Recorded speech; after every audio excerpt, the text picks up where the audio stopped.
is done. I can't get no relief. Businessmen, they drink my wine, plowmen dig my earth, and I'ma live along the line. Nobody offered his word. Hey!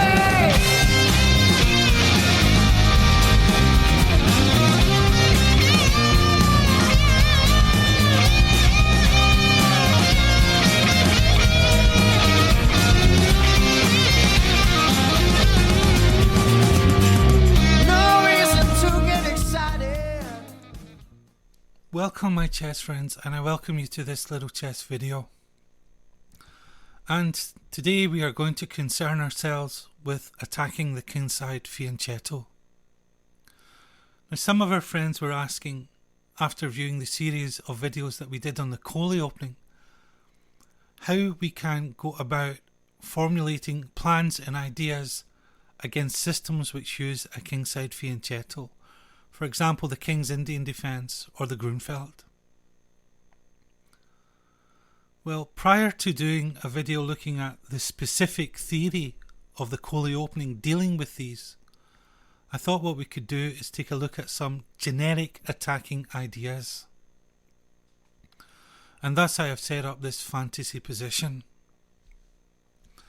The first thing that you will notice is this bishop here. It pins this pawn on f7, and we will look at some games where this is a major strategic factor, particularly by the great German master Wilhelm Steinitz. You'll notice here that this pawn has advanced. We've played h4, h5, and the idea is very simple. We are preparing to crack open the H file so that we can utilize it for our heavy pieces rather. And we'll look at a game by the great Robert James Fischer where he utilizes this to great effect. One other idea you'll notice is that this bishop has lodged itself on h6, and sometimes when we play h4 our opponent will immediately reply with h5, blocking our attempt to open up the H file. Well, you can see here that this bishop prevents such a maneuver. But even if black does manage to get in h5, we can make use of the weakened squares that are left behind. So just imagine, chess friends, this was the position. How would you play it? Suck it up into your mind for a moment and think what you would do. Well, we could do worse than crack open the H file for our heavy pieces by playing H takes G6. Black, of course, must respond H takes G6 to keep material equality. We can swap off the bishop, and our heavy pieces enter black's position. And this very simple idea, these very simple attacking ideas have been utilised by some of chess's greatest players, and we'll now go on to look at some of their games and we'll get an idea of just how we can attack the Kingside Fianchetto. Okay, let us take a look at this game from 1863, way back in the day in London. And with the white pieces is Wilhelm Steinitz, great German master, and his opponent with the black pieces is Augustus Mongredian. Steinitz opens with e4, and we have what is termed the modern defence.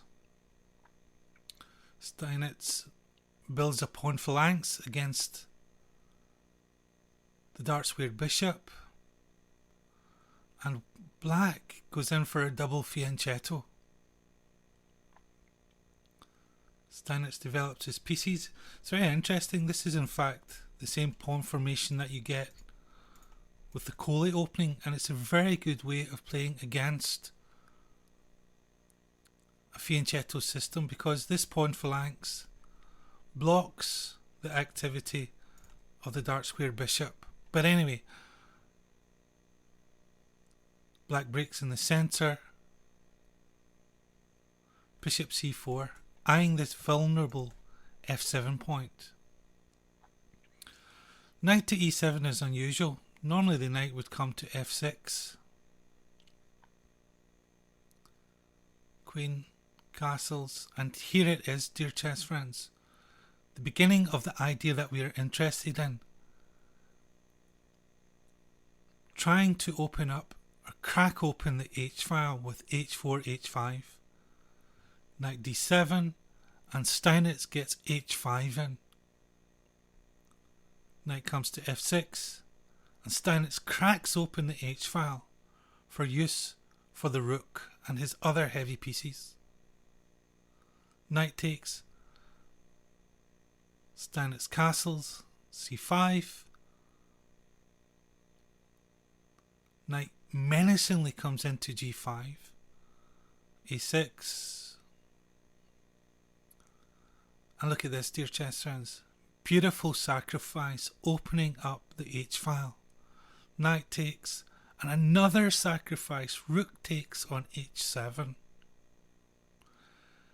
King retakes, and the queen comes to utilise this opened h-file. King to g8, Steinitz threatens checkmate on h7. Mongredian makes some luft for his king. And here's the idea we were talking about. Steinitz makes use of this pin on the f7 point and retakes back some material. Black tries to swap off, and here Steinitz comes in with a beautiful move. See if you can guess what it is. Bishop takes f7 check. Queen is forced to retake, and Steinitz uses the tactic of deflection and plays rook to h8 check. King, of course, must take, and Steinitz captures the queen. And black is down material and simply resigned in this position. Beautiful game from Steinitz, illustrating some of the ideas that we talked about. But it's from this point here that we're interested in. Even before he castles, Steinitz begins trying to crack open the h-file and sacrifices beautifully in order to make sure that it remains open for his heavy pieces. Beautiful game of chess. Okay, let's take a look at this game. Played in 1958, a little more than 100 years after the first game that we looked at with William Steinitz. And with white pieces is the great Robert James Fischer, and with the black pieces is Bernd Larsen. And Fischer opens e4, it's a Sicilian dragon.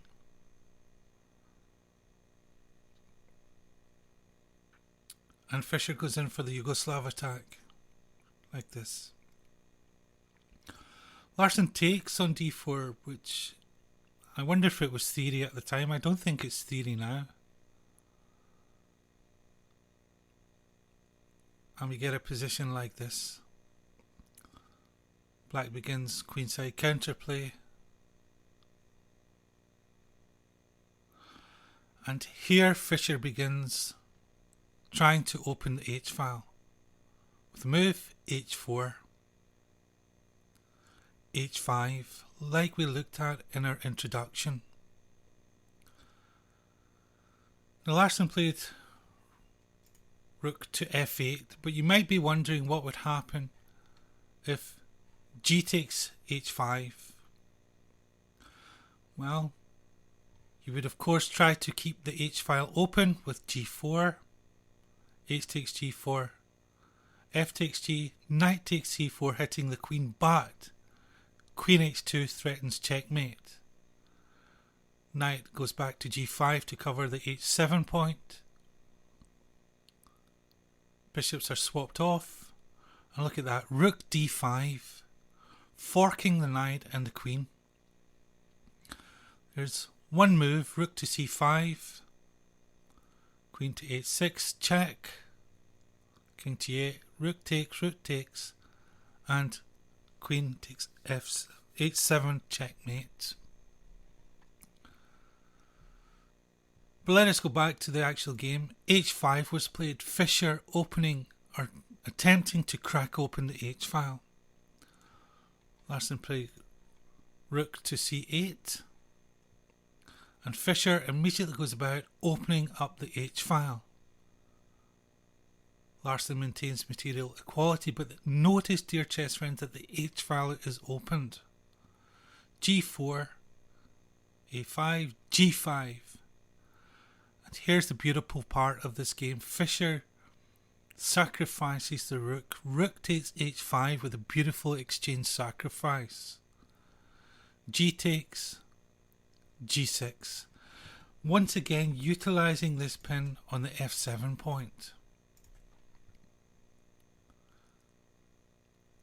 Larsen hits the bishop, but it's not a real threat because Fischer has a greater threat. G takes F7, check. King is forced to move and the bishop retreats to E3. D5, E takes D5, rook takes the pawn, D6. Fischer hits the rook, queen B7. Rook is exchanged. And after this, black in fact resigned because there is no defence. So a very, very instructive and beautiful game by Robert James Fischer. Of course, the idea we're interested in is opening the H file.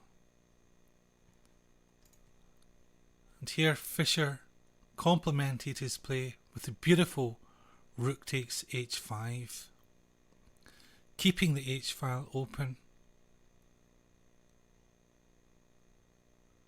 and eventually pushing his passed pawn and creating so much pressure that Larsen was, of course, made to resign. So hopefully you got something from that, my chess friends. I'm going to take a look at one or two more games. Okay, let's take a look at this awesome game from 1962. And with white pieces is Vastimil Hort, the legendary Vastimil Hort. And with the black pieces is equally legendary American Grandmaster Robert Byrne. Well, Vastimil begins with C4 and Grandmaster Byrne plays G6. Knight C3, Bishop G7, D4, Knight F6. White builds a huge pawn centre, D6, F3, A6, Bishop E3, Queen D2. And notice the Queen and the Bishop lining up against this dark square Bishop.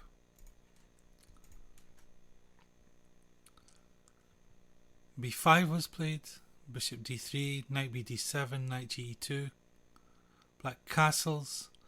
And here white begins opening up the H file with, you guessed it chess friends, H4. Robert Byrne plays in the centre with E5, H5 and knight takes H5. But here G4 comes with tempo. Knight goes back to F6 and this allows Vastimil Hort to play Bishop to H6. E takes D4, Bishop takes G7, King takes G7, and notice how the heavy pieces are able to come into the squares that this bishop was protecting. Queen to H6, check. King to H8, and Knight takes D4. Knight E5. Now what would you do in this position, chess friends? Your bishop on d3 is under attack. Well, here Hort played an absolutely astonishing and beautiful move. He ignores this threat, even though it comes with check, and plays the amazing knight takes c6, hitting the queen. Well, knight takes d3 with check, king to d2, and in this position, in fact, black resigned. You can see why he should resign. Well, it's not entirely easy, but even if the queen moves to a square like e8, knight d5 is coming. And this knight here, which is the sole protector of the h7 point, is overloaded and black will suffer mate. So I thought it was an excellent example of using the themes that we have discussed, opening the H file, swapping off the bishop, which allows our heavy pieces to come in, and threatening to swap off the defender here of H7, which of course will lead to mate. It's an awesome game, a truly awesome game played there by Hort. Okay, my chess friends, welcome to this last little video, and we'll look what happens when one player tries to block the H file with either a move like H4 or, in this instance, black plays H5, trying to block the H file. With white pieces is Vasily Ivanchuk, and with the black pieces is Grandmaster Gregory Serper. And we enter into a Sicilian dragon. There you have g6, bishop e3, bishop g7, f3, and here we have this familiar pattern of the queen and the bishop lining up against the h6 square and the dark square bishop. Knight c6 and bishop c4. And again, we saw this idea. It's an important strategic concept of putting pressure on the base of this little pawn phalanx here. Bishop coming to c4. Putting pressure, of course, on the f7 point. And even before he castles, Ivanchuk begins his attack with the move h4. Rook comes to c8. Bishop's undefended, so it drops back. And here Grandmaster Serper blocks the h file with h5. But what it does is it leaves this square here g5 weak. And Ivanchuk occupies this with one of his minor pieces, in fact this bishop here. But prior to that he castles, knight e5, and the bishop comes to lodge itself in this very nice little square here on g5.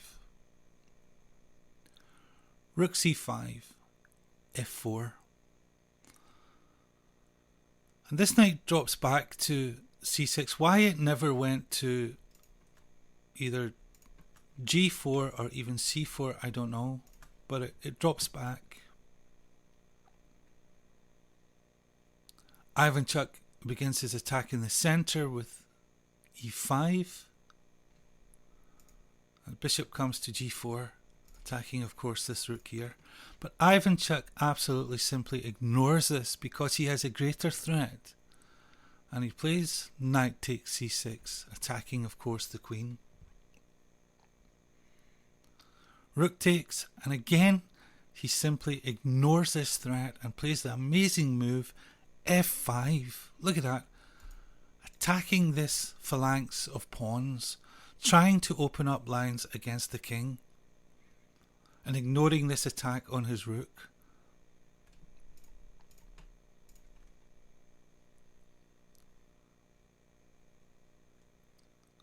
Black himself sacrifices the exchange here with rook takes c3, but Ivanchuk, he simply ignores this and plays E takes f6.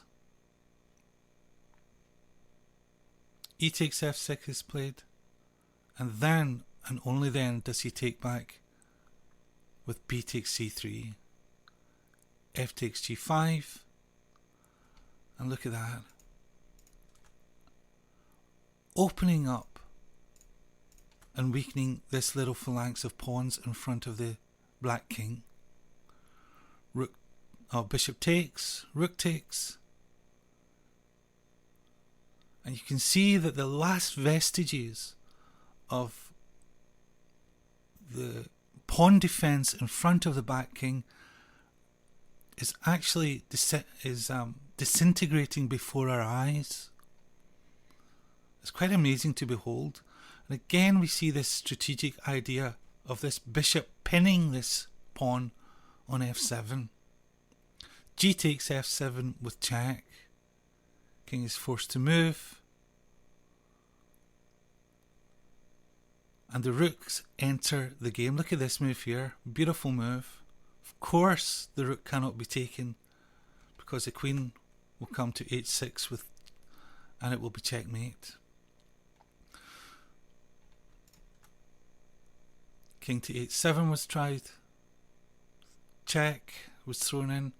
And you can see how the heavy pieces are coming to the h file. Gets out of check. Rook takes h5, king g7, and after this, black in fact resigned. A truly amazing game, I thought. And a good example of what you can do if your opponent tries to block the h file. Because although the h file is blocked, there are other opportunities because of the advancement of the h pawn itself, particularly this square on g5, and the possibility to attack with a move like f5, attacking this pawn phalanx, protecting the black king. So that concludes our little video on how to attack the fianchettoed king position. I hope you enjoyed it, my chess friends, and I truly wish you well with your own chess. Take care and goodbye. Reason to get excited. The thief he kindly spoke, and there are many here among us who feel that life is but a joke. But you and I, we've been through that, and this is not our fate. So let us not talk falsely now. The